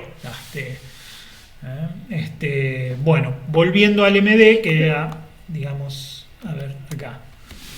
Volviendo al RAID, bueno, MD127 es el nombre, active quiere decir que es accesible, que está funcionando, porque podría estar detenido, ¿sí? También podría estar caído, degradado, roto, ¿sí? Bueno, tiene distintos estados, ¿sí? Active quiere decir que está funcionando, RAID 1 quiere decir que es un RAID de nivel 1, ¿sí? Y después acá te tira el orden. ¿Sí? Acá dice que el primer disco es el SDB2, ¿sí? Y el segundo disco es el SDA2, ¿sí? Y la W esta que está acá quiere decir write mostly, quiere decir que al SDA2, ¿sí?, lo acceda para escribir solamente, no para leer, ¿sí? ¿Por qué es eso? Les voy a decir por qué. Porque este es un uso avanzado, ¿sí? El disco SDB de mi máquina es un SSD. ¿Ah? Es un SSD. Y el disco A es un disco magnético común, un HDD, ¿sí? ¿Lo ven? Está bien. Se llega a ver, ¿no? Sí, porque mostré uno y el otro, ¿sí? El B, Sí. el B es un disco, un SSD, ¿sí? Mientras que el A, fíjense, un SSD de 238 GB, 240 GB, ¿sí? Y el otro es un disco magnético común, un HDD de 1 tera, ¿sí? Y este RAID que tengo yo acá es un RAID que yo armé en realidad no por eficiencia ni por redundancia, sino para mantener consistente el arranque, el EFI, ¿sí? La partición de arranque del sistema operativo. Entonces yo tengo un RAID 1 que me está uniendo un disco sólido con un disco magnético, ¿sí? Lo cual es bastante, como yo le enseñé, no es normal eso. Si el RAID estuviera hecho para ganar velocidad, esto sería una muy mala idea, ¿sí? Pero no está hecho para eso, está hecho para mantener consistencia. Entonces, ¿A qué te referís con mantener consistencia? y que el arranque, que cuando el sistema se actualiza, ¿viste? Y se cambia el kernel y se cambia el groove, ¿sí? El buteo de arranque, yo quiero poder arrancar la máquina de cualquiera de los dos discos. Si uno de los dos discos se me rompe, que la máquina no me deje de arrancar por eso. ¿Entendés? Eso es lo que yo quería. Okay. Entonces lo tengo copiado en los dos discos. La rutinita de arranque está en los dos discos, ¿sí? Si bien los datos, hay cosas que están en un disco y otras que están en otro en función de la conveniencia, ¿sí? Que la rutinita de arranque siga andando es muy importante porque a mí me permite, por ejemplo, levantar el modo de emergencia o levantar otro sistema operativo o lo que sea, ¿sí? O sea, yo no quería... Vos tenés un RAID 1 que tiene lo mismo en los dos. Exacto. Está hecho con los encabezados viejos, incluso que tiran los metadatos en el fondo para que el BIOS no se confunda, ¿sí? Porque la partición EFI es ¿Y vos muteás desde cuál? de cualquiera de los dos puede sí. mutear, ¿sí? No, te digo, no tiene la suficiente inteligencia para mutearte del SSD. Y fíjate cómo está armado, ¿ves? El primer arranque está en el 3 y el 3 es el sólido, sí, claramente. ¿Tá? Se arranca del 3, que es el sólido. Siempre arranca primero del 3, pero si por algún motivo se rompiera el arranque del sólido, atrás va a probar con el del magnético. ¿Entendés? Sí, hace eso. Si estaba mirando eso, esto lo hice hace muchos años y ahí quedó y sigue andando muy bien, pero bueno. ¿Y por qué no tener en los dos discos tipo lo mismo? No, solamente está duplicada la partición EFI, que son 100 megas, que es donde están los... Sí. Lo que digo es, ¿por qué el contenido de esta partición? ¿Y por qué no tenés una partición en cada uno de los dos discos y podés arrancar de cualquiera? Tengo una partición en cada uno de los dos discos. De hecho, el BIOS lo ve así. ¿Sí? Fíjate. Sí, ahí veo que tenés 4 justo para... ¿Ves? Pero digo, si tenés una partición en cada uno de los dos discos con el EFI, ¿para qué hacer el RAID? Porque cuando el sistema se actualiza, cuando yo le corro las actualizaciones de seguridad y todo eso, a veces el Debian actualiza el esquema de arranque, ¿sí? Y el esquema de arranque se actualiza en el lugar donde se espera canónicamente que esté, que es en el directorio boot EFI. Lo actualiza ahí solamente. ¿Tá? Entonces, si yo no tuviera armado este RAID, me actualizaría uno solo de los dos, el otro quedaría viejo. Con esta técnica, con esta sencilla técnica, fíjate que la partición boot EFI está en los dos discos, en las dos tiene el mismo tamaño, ahí se va a llegar a ver. Fíjense, ven, en el SDB2 tiene 262.144 sectores, exactamente la misma cantidad que en el otro disco, o sea que son dos particiones igualitas, una es SSDA2 y la otra es SSDB2, ¿sí? La única diferencia que tienen es que están en discos distintos, ¿sí? Y las dos tienen exactamente el mismo contenido. Y para que Linux me las lleve sincronizadas, yo decidí usar un RAID 1. O sea, acá estoy usando el RAID 1 para mantener sincronía entre esas dos particiones, no por una cuestión de tolerancia a fallo ni de una cuestión de velocidad. ¿Tá? Simplemente por una cuestión de sincronía, de que se mantengan las dos igualitas, ¿sí? Pero para que Bien. esto no cause un problema de ineficiencia, digamos, porque digamos, es mucho más rápido leer del disco sólido que del disco magnético, yo acá le estoy avisando, le podés avisar, esta W es para eso, ¿sí? Le podés decir al controlador, no, a esta solamente escribile cuando haya cambios, pero no la uses para leer. Entonces, con esto me gano que la partición sea accesible a la velocidad del disco sólido y no de la del disco magnético. ¿Se entiende, no es cierto? Ahí, o sea, también tiene la suficiente inteligencia como para que cada uno trabaje a su respectiva velocidad. Exactamente. O sea, escribo en O sea, el que es B. un RAID mejorado, digamos, de Claro. la teoría clásica. Exactamente. Esto es claro, sí, está muy evolucionado. Y este es un uso especial. No es un uso común. En un uso común todos los discos serían iguales, como yo les expliqué. ¿Ah? Y el kernel trataría de leer de los discos en paralelo para ganar velocidad. Acá no me conviene porque el sólido es mucho más rápido que el magnético, entonces no me lea en paralelo, lee del sólido y chao. Eso le estoy diciendo yo acá. ¿Ah? Que no se molesten ir a leer en paralelo porque no tiene sentido. ¿Sí? ¿Está bien? Y esto de que está acá abajo es importante. ¿Sí? El tamaño, primero, son los famosos 128 megas esos. ¿Sí? De la partición EFI, y la versión del superbloque, que es 1.0. Este RAID está hecho con un superbloque 1.0 porque esta versión lleva los metadatos en el fondo y no me confunde al BIOS. ¿Sí? Si lo hubiese puesto superbloque 1.2, ¿sí? Me queda el superbloque adelante y el BIOS después no lo entiende, no puede bootear porque no entiende los datos. ¿Se entiende, no es cierto? Entonces, mandando el superbloque al fondo en vez de adelante, el BIOS no se confunde. ¿Se entiende, no es cierto? Esto es un uso re avanzado. En realidad yo lo que quería era mostrarles cómo se lee esto. ¿Sí? Acá está diciendo... Está bueno, pero está bueno igual porque Sí. por más que sea muy avanzado nos permite profundizar bastante. Sí. Después si les interesa se los explico con más detalle. No tengo ningún problema. Lo que pasa es que no los quiero marear. ¿Sí? Pero si lo quieren después se los explico con más detalle.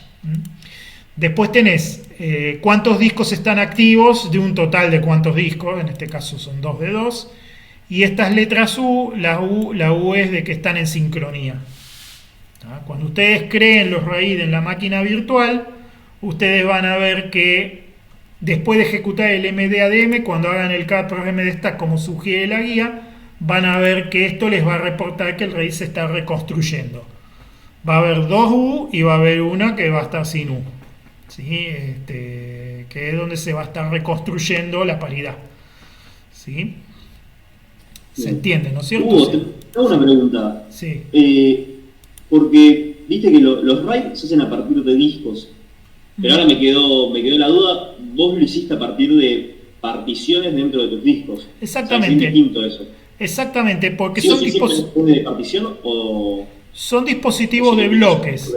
Acordate que son dispositivos de bloques. Un disco es un dispositivo de bloques. Una partición es un dispositivo de bloques. Entonces Claro, lo podés perfecto. hacer tanto de uno como del otro. En Linux, Bien, pero eso a fines prácticos no tiene mucho sentido hacer redundancia entre particiones de un mismo no. disco físico. ¿no? Exactamente, no tiene, o sea, se podría, pero es muy ineficiente y no sirve para mucho. Exactamente, muy bien. Claro. ¿Tá? Pero me parece que la pregunta venía a el hecho de por qué hago los RAID de las particiones y no de los discos, por ejemplo. Es mucho más común que una controladora de RAID de hardware te haga un RAID sobre el disco entero. Pero los RAID por software habitualmente se arman a partir de particiones, ¿sí? Porque el sistema operativo sigue viendo al disco como un disco, ¿sí? Entonces te da más flexibilidad porque controlás mejor el tamaño y porque podés subdividirlo al disco y hacer muchos RAID, por ejemplo, y no uno solo. ¿Sí? Vos podrías querer tener 2 RAIDs o RAIDs de niveles distintos por la razón que sea. O sea, te da más flexibilidad trabajar con las particiones que con los discos enteros. ¿Ah? Pero no hay nada que te prohíba armar el RAID con el disco entero. Nada, Bien. Perfecto. ¿Sí? Pero bueno, es buena la pregunta. Acordate que en forma general vos podés hacer lo que se te antoje. Incluso podés combinar una partición con un disco si querés. ¿sí? Lo que no deberías hacer nunca, porque vas a hacer un desastre, es, por ejemplo, el disco y una partición dentro de ese mismo disco. Eso sería un desastre, ¿entendés? Por ejemplo. ¿Ah? ¿Se entiende, no? Sí, sí, cuanto menos es inútil y de ahí en adelante... De ahí en adelante, puede sí. ser Un desastre. desastre. Sí, exactamente. ¿Está? Bien, perfecto. Pero bueno, todas esas cosas son obvias cuando entendiste el concepto de abajo. ¿Sí? Por eso yo quiero que entiendan el concepto de abajo. Acá puede ir cualquier dispositivo de bloques.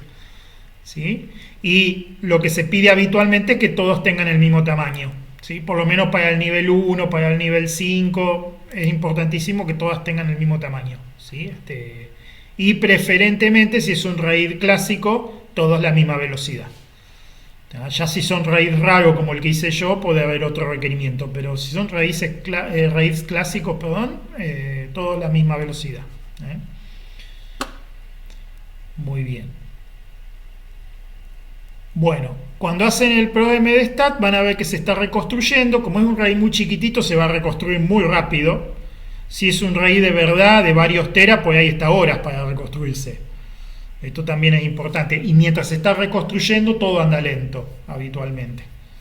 ¿Sí? Hasta que no se termina de reconstruir, las cosas andan, pero re lentas. Tenés muy poca velocidad de escritura, porque está andando degradado y porque está consumiendo el bus para reconstruirse. ¿Sí? Entonces, mientras se está reconstruyendo, suele andar todo muy lento. Pero anda. ¿Sí? Una vez que se termina de reconstruir, alcanza la máxima velocidad. ¿Sí? Bueno, acá les puse yo, no es necesario esperar a que la reconstrucción termine, pueden seguir trabajando igual, ¿sí?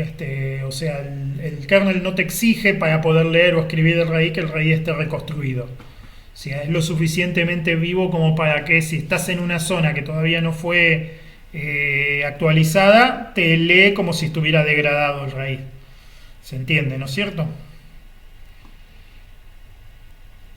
Bien, bien, perfecto.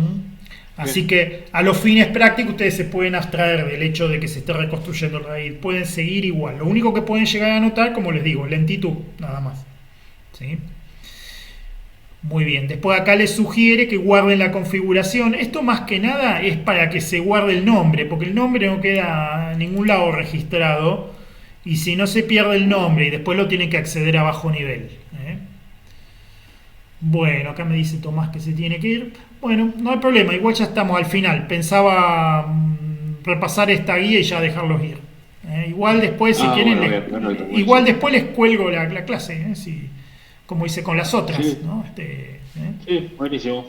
Como Sí. para, por si hay alguna duda a la hora de hacerlo. Igual, nada, vamos a ver todo y la clase que viene consultamos si tenemos 2 Sí. semanas. Buenísimo. Ustedes van a intentar hacer esta y la otra guía también, ¿sí? Bien, bien, la sí, que perfecto. sigue, y lleguen hasta donde puedan y no se hagan ningún problema, anótense todas las dudas, después si quieren las hacemos juntos, ¿sí? Dale. Lo que falte lo hacemos Buenísimo. juntos. ¿Listo? Dale, genial. Bueno, Excelente, muchas gracias. termino con los demás de repasar la guía y ya los dejo ir también. ¿Les parece? Sí, sí, no pasa nada. Dale. Bueno, muy bien. Bueno, entonces, perfecto. Lo que les sugiere después que hagan, fíjense, esto es importante, que apaguen la máquina y que corten la conexión de uno de los discos. O sea, se meten en la configuración de VirtualBox y la desconectan uno de los discos. ¿Ah? ¿Se entiende, no es cierto? O sea, lo que vamos a simular es que ese disco desapareció. Y vamos a arrancar la máquina a ver qué hace. ¿Se entiende, no es cierto? ¿Me siguen hasta acá? Sí, sí, sí. O sea, vamos a sacarle un disco a la máquina. Vamos a apagar y le vamos a desconectar un disco. La vamos a hacer arrancar y de los 3 discos del RAID 5 quedaron 2 nomás. Y a ver qué pasa. Acá, bueno, los chicos en algún momento habrán tenido algún problema que no les booteó bien la máquina y les sugieren cómo recuperarlo si no arranca. Pero debería arrancar, Igual soy yo. Estás compartiendo la consola. Sí, la terminé. Tenés razón, me recolgué, perdón. Sí, no, capaz igual, no sé. No, Como me yo cuando dijiste los chicos dije, recolgué, espera. Está bien, está bien. Ahí va. No, igual yo imagino que si te falta un disco, imagino que sería como desconectarlo físicamente, depende. Exacto. ¿Qué RAID le habías puesto? Un RAID 5. Un RAID De 5. 3 discos, entonces le vamos a sacar un disco no. y debería arrancar igual. ¿Sí? Bueno.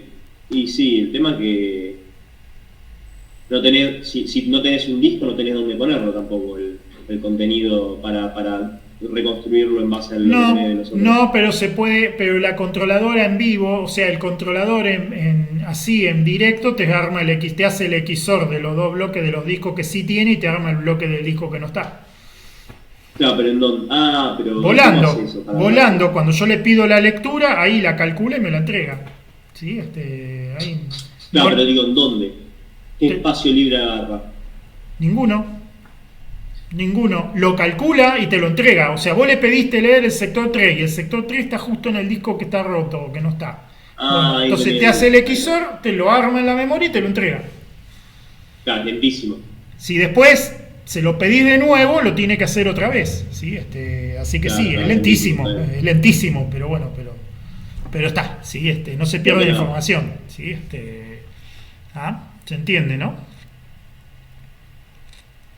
Sí, perfecto. Acá Bien. los chicos sugirieron el procedimiento para recuperarlo en el caso de que no levante solo. ¿Sí? Está bien. Normalmente levantan solos, pero si no levantara, bueno, acá están los comandos para levantar. ¿Sí? Y bueno, después les piden que lo monten, bueno, y que verifiquen la integridad de los datos. ¿Sí? ¿Sí? Yo acá, porque me salteé, hoy no les estaba compartiendo. ¿Sí? Yo les dije, guarden la configuración, asegúrense de que suba el disco de arranque, esto es importante. ¿Sí? Al Initram FS tiene que subir el archivito tiene que subir, porque el RAID arranca en una etapa muy temprana del buteo. ¿Sí? Y después les pide que creen un sistema de archivos adentro del RAID y que lo monten. ¿Sí? Parecido a lo que hicieron la vez pasada con las particiones, ahora lo van a hacer con el RAID. Y acá donde se empieza a ver todo este tema de la coherencia conceptual que tiene, ¿no? O sea, antes lo hacían sobre una partición que es un dispositivo de bloque, ahora lo están haciendo sobre un RAID que es otro dispositivo de bloque. Lo mismo que hicieron en el práctico anterior. Le crean un sistema de archivo, lo montan. ¿Sí? Después les generan dos archivitos con información al azar. Yo acá les hago hacer esto para que verifiquen la integridad. ¿Sí? Crear dos archivitos con información al azar adentro del RAID y generar una huella criptográfica, una SHA-1, ¿sí? O un MD5, bueno, acá un MD5, ¿sí? Que es lo que vamos a usar para verificar que los datos no se corrompieron. Se imaginan que si los datos se rompen, si se corrompen los datos, el MD5 no da más bien. Entonces ahí se van a dar cuenta que algo se rompió. ¿Se entiende, no es cierto? O sea, esta es la idea de ver que las cosas no se rompen, que los datos no se pierden. Ese es el objetivo de esto. ¿Se entiende, no es cierto? Entonces les hago generar un par de archivitos y les hago guardar las firmas criptográficas de esos dos archivitos para después poder comprobar que no se rompieron. Bien. Entonces esperamos a que se reconstruya el RAID, ¿sí? Y una vez que está reconstruido, ¿sí? A ver, esperen un cachito.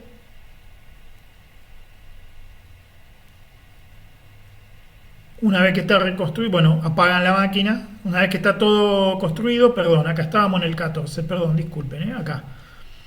¿Sí? Apagan la máquina, la encienden de vuelta, ¿sí? Con el disco desconectado. Y van a ver que falta un disco. O sea, cuando van a mirar el Pro de MDStat va a decir, falta un disco. Otra cosa que pueden notar, que acá lo aclara en la guía, ustedes desconectaron el SDD, ¿sí?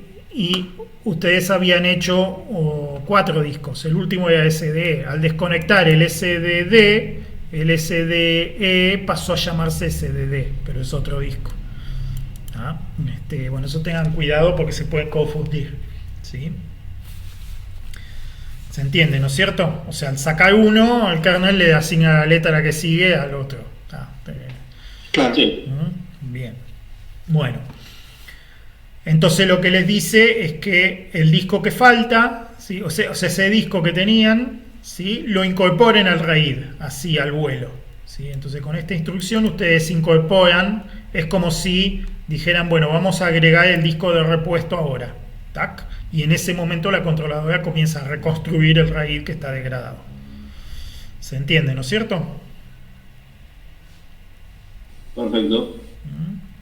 Bueno, esperar a que se reconstruya, apagar la máquina y volver a conectar el disco que habían desconectado antes. ¿Sí? Acá les dice, bueno, vuelvan a poner el disco de antes y vuelvan a encender la máquina y vean qué pasó. ¿Ah? ¿Qué les parece a ustedes que va a pasar cuando enchufen el disco? Después de que desenchufaron ese disco y reconstruyeron el RAID en el de repuesto, cuando enchufen el disco viejo, ¿qué va a pasar? El disco viejo. Claro. Si ustedes armaron con 3 RAID, con 3 discos el RAID, Sí. sacaron uno de los 3 discos. Ese disco quedó Sí. desincronizado, ese disco es miembro del RAID, pero quedó como desconectado. Ok. ¿Sí? Hagan de cuenta que se hubiera roto ese disco. ¿Sí? Bueno. A ver. Bueno.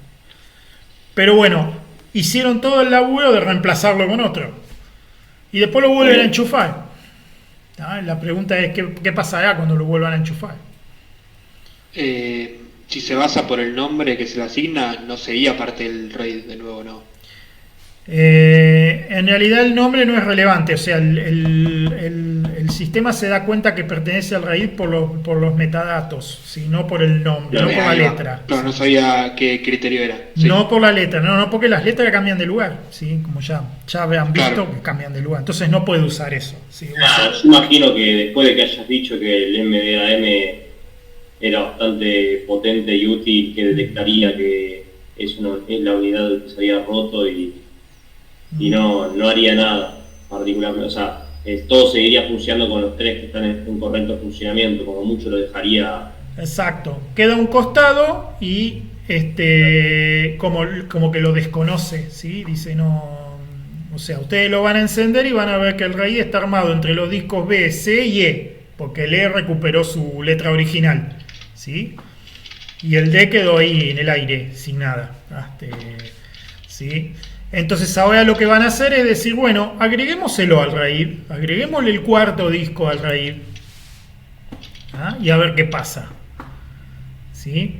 Y en el momento en que lo agreguen, como el disco está configurado para hacer, como el RAID está configurado para hacer de 3 discos, si ustedes agregan un 4.º disco, el 4.º disco queda como spare, queda como repuesto. ¿Ah? ¿Se entiende, no es cierto? Sí. Entonces el segundo ejercicio es, bueno, vamos a simular que un disco se rompe mientras la máquina está andando. Hoy desconectamos un disco, ahora vamos a simular que el disco se rompe mientras la máquina está andando. ¿Sí? Eso le pedimos directamente al MDADM que lo declare fallado al disco. ¿Ah? Entonces ustedes en donde ustedes declaren fallado el disco, ¿sí? La controladora inmediatamente va a iniciar la reconstrucción en el disco de repuesto que agregaron. ¿Se entiende? Bien. Y eso es lo que quiero que vean, quiero que lo experimenten. ¿Sí? Y después, bueno, sugiere eliminar el disco fallado. Bueno, ahí sí, directamente al disco que está marcado como fallado le vamos a decir que lo saque del conjunto. ¿Ah? Entonces después acá les pide, ¿sí? ¿Cómo se verifica la correctitud? O sea, lo montan, ¿sí? Y con el MD5 sum-C, como dice acá, ¿sí? El MD5 les hace, ustedes cuando crearon la consistencia guardaron los digestos criptográficos en root sums, con la opción "-C". Okay. ¿Sí? Si ustedes montan en el mismo directorio donde montaron la primera vez, ya el MD5 sum en forma automática se los verifica, porque los va a buscar al mismo lugar. ¿Ah? O sea, automáticamente es eso. Sí. Sí. Perfecto. Muy bien. Ahora les pide, el otro ejercicio les pide, ¿sí? ¿Está bien? Que generen una falla en otro disco. O sea, una vez que está todo reconstruido, a A ver, esperen que me perdí. Acá. ¿Sí? Una vez que está todo reconstruido, ¿sí? Les pide que hagan fallar el SDC1 y con el arreglo degradado, ¿sí? Generar otro dato. ¿Ah? ¿Está bien? O sea, generar otro archivo de datos con el arreglo degradado. ¿Está bien? Y ahora le van a hacer fallar un segundo disco. Ya con 2 discos el RAID ya no se puede recuperar, ¿sí? Acá les está pidiendo que hagan fallar, ¿sí? 2 discos, ¿sí? Y cuando hagan fallar 2 discos y quieran intentar agregar más datos, van a ver que no les va a dejar, ¿sí? Porque el RAID faltándole 2 discos queda destruido, ¿sí? Entonces lo que vamos a tratar ahora es de recuperarlo, ¿sí? Acá en el 27 les dice, esta es una de las peores condiciones que pueden ocurrir con un RAID 5, 2 discos rotos. Sin embargo, posiblemente no se perdieron datos. ¿Por qué? Porque el fallo fue simbólico, fue por software nomás, ¿sí? Entonces acá les explica cómo volverlo a armar, ¿ah? ¿Sí? Entonces este ejercicio está muy bueno. Vamos a intentar rearmar el RAID con los 2 discos que suponemos que son los que tienen los datos más nuevos, ¿sí? ¿Se acuerdan que yo les hice fallar primero el C y después el B? ¿Ah? Entonces les quedó solamente el D. Entonces acá lo que sugiere es que rearmen el RAID diciéndole al sistema, bueno, levantame con el B y con el D. No me levantes con el C porque sé que tiene datos viejos. ¿Se entiende, no es cierto? Bien, está bien. Esto, acá donde el administrador tiene que ser muy bicho, ¿sí? Porque si lo levantás con los 3 vas a perder los datos que escribimos cuando estaba degradado, los perdemos, ¿sí?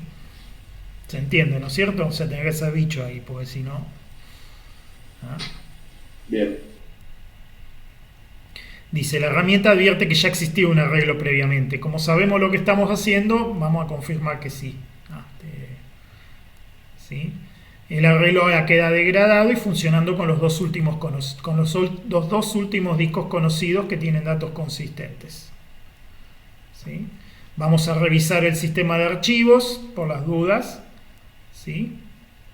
¿Está bien? Y vamos a preguntar la pregunta que les hago es si se reconstruyó correctamente el sistema de archivos corrupto. ¿Tá? Porque el RAID estuvo en algún momento muerto, ¿sí? Entonces pudo haber habido corrupción y hay que ver si el FSCK la recuperó. ¿Sí? Volvemos a montar el sistema de archivos y verificamos la integridad de los datos. ¿Sí? Y después vamos a volver a agregar el disco el tercer disco y finalmente dejamos el SPARE, con lo cual dejamos el RAID funcionando y con un repuesto al final de la práctica. ¿Tá? O sea, lo que hicimos acá fue, digamos, emular una serie de problemas que puede haber con el RAID y cómo se recupera. ¿Tá? ¿Se entiende, no es cierto? Bien, perfecto. Háganlo o inténtenlo hacer. Si no les sale, bueno, después lo hacemos juntos. Pero bueno, es un muy buen ejercicio. Este es un entrenamiento para el que vaya a trabajar en este tipo de cosas. Este tipo de ejercicios son los entrenamientos que hacemos. ¿No? Porque el día que pasa estás bajo presión y bueno, y tener que responder rápido, ¿viste? Entonces estos son los entrenamientos que hacemos. Al TP de sistema distribuido. Tal cual. Tenés que volver a ver qué onda. Esta es la digamos, la práctica, ¿sí? El entrenamiento, digamos, que hacemos, ¿no? ¿Sí? Simulamos, digamos, con esto simulamos una serie de fallas que pueden ocurrir en discos de verdad. A veces los RAID se desarman porque el disco está roto, entonces como falló, no pudo escribir o no pudo leer de algún disco, la controladora entra en emergencia y lo degrada el RAID. ¿Sí? Pero el disco, digamos, no es que se perdió la información que estaba en el disco, es que está fallando, es una advertencia, pero uno lo puede volver a meter al RAID al disco, ¿sí? Y inmediatamente reemplazarlo, poner un repuesto, ¿sí? En el uso normal, el raíz ya tiene un repuesto, con lo cual se cae uno de los discos y la controladora inmediatamente empieza a reconstruir en el repuesto. ¿Ah? Entonces después ustedes normalmente simplemente desenchufan el disco que está roto y enchufan uno nuevo y ya está. ¿Sí? Esa es la dinámica normal. ¿Sí? Pero acá en Argentina a veces vos le decís, mirá, estás jugando un disco y en vez de decirte, bueno, anda a comprar otro, te dicen, hacelo, tirá todo lo que puedas. O nunca les pasó eso. Y bueno, y ahí es donde tenemos que tener la habilidad para levantarnos de estas cosas. ¿Se entiende, no es cierto? Otra cosa que ocurre en la práctica es que uno se confía en el RAID y no lo monitorea más. Entonces el RAID un día se degrada porque uno de los discos se rompe, pero vos no te enterás nunca.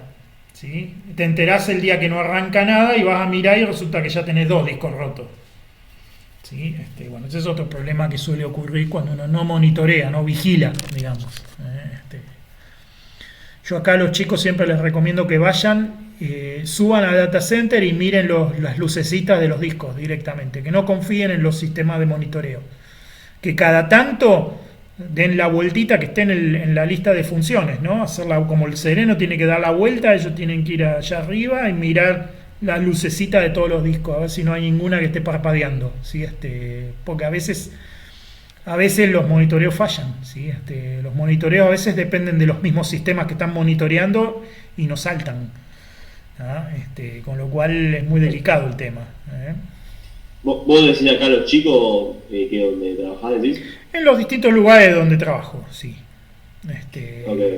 Donde he tenido experiencia de armar este tipo de cosas, les cuento las cosas que hacemos habitualmente para evitar los errores comunes.